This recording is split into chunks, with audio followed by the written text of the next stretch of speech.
ভাই এই 3টা কাজ করেন, এই 3টা কাজ করলে 100% আপনার পেট্রোল একটু হইলেও বাঁচবে।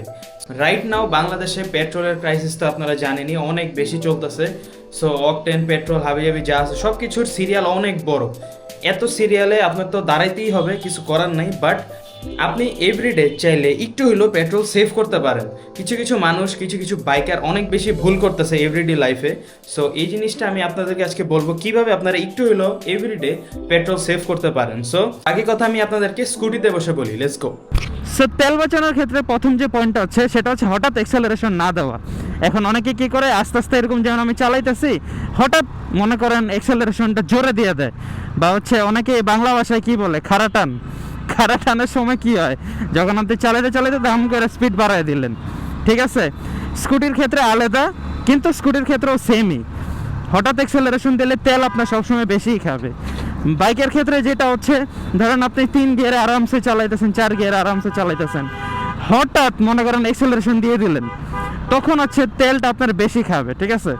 হঠাৎ অ্যাক্সেলারেশন দিয়ে অফ করেন, কারণ হচ্ছে যে এখন এমনি বাংলাদেশে তেলের ক্রাইসিস চলতেছে, অনেক ঘন্টার পর ঘন্টা লাইনে দাঁড়ায় থাকা লাগতেছে।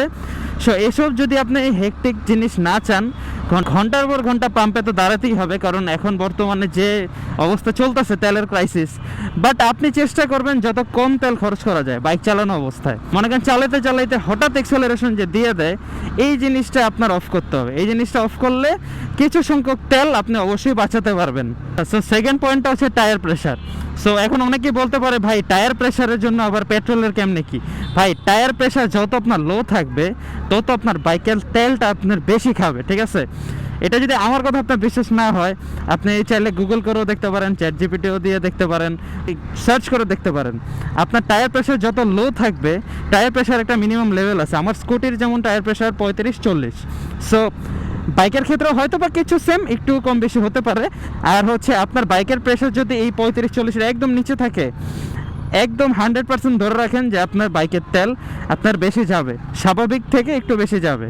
সো এই জিনিসটা আপনারা খেয়াল রাখবেন, আপনার বাইকের টায়ার প্রেশারটা যাতে প্রপার থাকে, কারণ টায়ার প্রেশার অনেক কিছু বেশি ভ্যারি করে বাইকের ক্ষেত্রে। So last and final point হচ্ছে যে শুধু শুধু বাইকটাকে অন রাখা। সো এখন ঢাকার মধ্যে ম্যাক্সিমাম আমরা অনেক জ্যামে পড়ি ভাই। সো এই জ্যামের মধ্যে অনেকে কি করে যে বাইকটাকে না অন রেখে দেয়। সো এই জিনিসটা কী হবে জানেন, বাইকটা অন রাখলে তো আপনার কন্টিনিউস আপনার বাইকের তেল খাইতেছেই।